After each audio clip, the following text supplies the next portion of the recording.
안녕하세요. 주식 전하는 남자입니다. 실적 발표 하루 앞둔 엔비디아. 주가 상승에 대한 기대감이 커지고 있는데 콜옵션 매수 증가, 여기에서도 이런 반응이 나타나는 부분이죠. 특히 주요 고객이 되는 마이크로소프트, 아마존, 구글, 메타의 데이터 서버 투자가 내년에도 큰 폭의 증가세를 보여준다는 전망이 반영되고 있습니다. 이 빅테크 기업들의 서버 확대, 이게 반도체 섹터 전반의 호재인 거죠. 트럼프 정부의 예상 행보, 다시 말해서 무역 보복이나 관세 인상 이슈 때문에 투자자들의 우려가 나스닥에 반영되면서 기술주, 반도체주들의 낙폭이 있었는데 이 낙폭이 과도한 공포였다, 이런 인식이 대두되면서 이 뱅크 오브 아메리카 보고서에도 트럼프 정부의 리스크는 실체가 불분명하다, 반면 반도체 기업들의 실적 증가는 현재 진행형이다, 이런 분석이 나왔습니다. 결국 엔비디아와 AMD, 브로드컴, AI 테마 대장주들의 데이터 센터 관련 매출 내년에는 2천억 달러를 넘을 거란 전망이 나왔습니다. 결국 크게 두 가지 시나리오를 봐야 되는 거죠. 2025년에도 AI 반도체가 나스닥을 이끌 거냐, 아니면 트럼프 수혜주가 치고 나올 거냐, 두 가지를 다 대비를 해야 되는 거죠.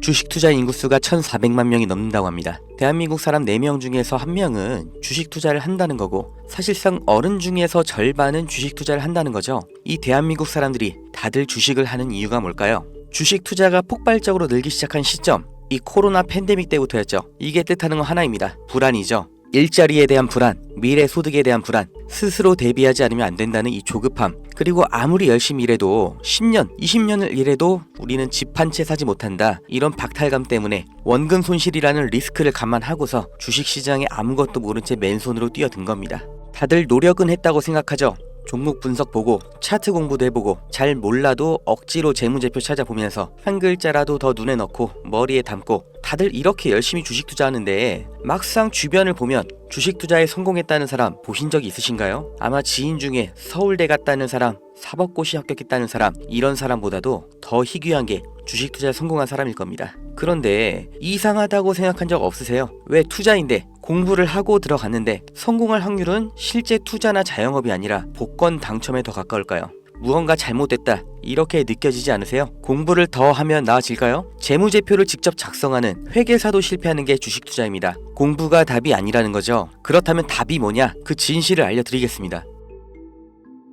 구독자님들, 노력을 안 해서, 공부가 부족해서, 내가 욕심을 크게 부려서 그래서 주식 투자에 실패한 게 아니에요. 잘못을 해서 실패한 게 아니란 말이에요. 애초에 우리는 속고 있었어요. 이길 수가 없는 싸움판에 맨몸으로 내던져져서 나보다 강하고 무기도 갖고 있고 심지어 이 싸움을 준비하고 있던 누군가와 싸워야 했습니다. 이길 리가 없죠. 한두 명의 운 좋은 사람, 특별한 재능이 있는 그런 사람이 아니라 모든 사람이 다 희생자였을 뿐이에요. 그 범죄자가 누구냐? 코스피, 코스닥입니다. 우리가 아무리 공부하고 좋은 기업을 발굴하고 분석해도 장기 투자를 해도 의미가 없습니다. 이 물적 분할, 기업의 유망한 부분을 찢어서 새 회사로 다시 상장하는 거예요. 아주 대표적인 게 2020년 LG화학에서 배터리 사업부를 분할해서 LG 에너지 솔루션 설립한 거였죠. 이 배터리, 전기차 시장의 최대 수혜 테마죠. 이 시기 가장 큰 주목을 받고 있었는데 이걸 믿고 LG화학에 투자했던 주주들, 배터리 사업부가 찢겨져 나갔을 때 어떤 보상을 받았나요? 똑같은 사례, 대기업만 해도 줄줄이 있죠. 바로 다음 해 SK이노베이션에서 배터리 사업부 똑같이 물적 분할하면서 SK온 설립했죠. SK의 미래를 책임질 주요 사업인데 이걸 알고 미리 SK이노베이션에 투자한 통찰력 있는 똑똑한 주주는 배신을 당한 겁니다. 또 카카오톡이라는 메신저를 플랫폼으로 활용해서 카카오페이, 카카오뱅크 전부 성공을 시켰죠. 그런데 카카오페이, 카카오뱅크 각각 따로 물적 분할을 해버렸어요. 카카오의 주주들은 뭐가 된 거죠? 내가 갖고 있는 주식에서 가장 중요한 부분이 그냥 찢겨져 나간 거예요. 손해는 개미가 봤죠. 오너는 손해를 봤나요? 전혀 아니죠. 10,000원짜리 한 장이었던 게 1,000원짜리 10장이 됐을 뿐이에요. 오히려 나눠먹기, 돌려쓰기 더 편해진 거죠. 일반 주주들, 개미들만 일방적으로 당하는 겁니다. 어떻게 이렇게 뻔뻔하게 할 수가 있어요? 미국에서 이런 짓 하면 박살납니다. 미국 세법에 섹션 355라는 게 있습니다. 물적 분할의 조건을 다른 거예요. 여기 써있죠. 디스트리뷰션, 분할, 스탁, 주식과 증권을 나눌 때, 분할을 할 때 어떻게 해야 되냐? 실질적인 사업 목적이 따로 있어야 되고 최소 5년 이상 독립적으로 운영을 하고 있었어야 되고 자회사 80% 이상의 통제권을 갖고 있어야 되고 분할된 주식도 기존 주주들에게 공정하게 분배를 해야 된다. 이런 여러 가지 조건을 다 만족해야 돼요. 이걸 무시하고 그냥 물적 분할을 하면 바로 엄청난 세금 폭탄이 날아옵니다. 사실상 벌금을 내라는 거예요. 그러니까 미국의 기업들은 물적 분할할 때 아주 철저하게 기준에 맞춰서 하죠. 미국의 대표적인 기업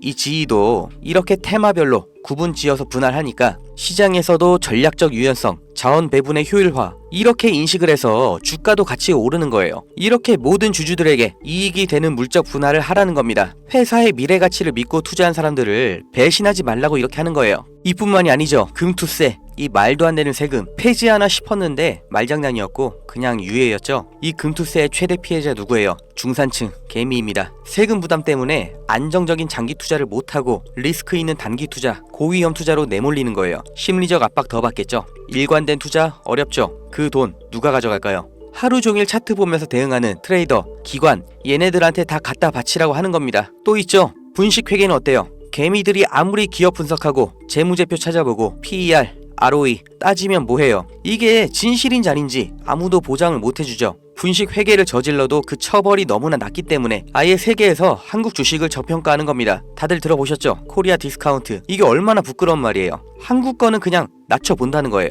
미국에서 앨런 사태 벌어졌을 때는 CEO가 24년형, 우리나라에서 대우 사태 때는 형 집행정지, 대통령 특별사면, 대한민국의 모든 상장 기업에 세력이 안 붙은 종목이 없다고 하죠. 저라도 돈이 많으면 주식으로 이렇게 장난치겠어요. 무조건 이기는 게임이잖아요. 있는 사람, 가진 사람들끼리 알아서 판 짜서 해먹고 개미들은 아무리 노력해도 결국 당할 수밖에 없는 이 불합리한 콜로세움, 이게 코스피, 코스닥의 정체입니다. 이 짜여진 판에서 개미가 혼자 준비해봤자 그냥 먹잇감이에요. 그럼 우리는 어떻게 해야 되냐? 그 답을 알려드리겠습니다. 들어오세요. 트럼프가 당선 확정되고 제가 무슨 주식을 샀는지, 환율이 1450원 찍으면 제가 무슨 종목 들어갈 건지 이 안에서 다 보여드립니다. 증명은 제가 할 거고 눈으로 보시고 따라오시면 됩니다. 종목 빼가는 유료방 업자인지 구독자님 맞는지 문자로 확인만 할 거고요. 유료 아닙니다.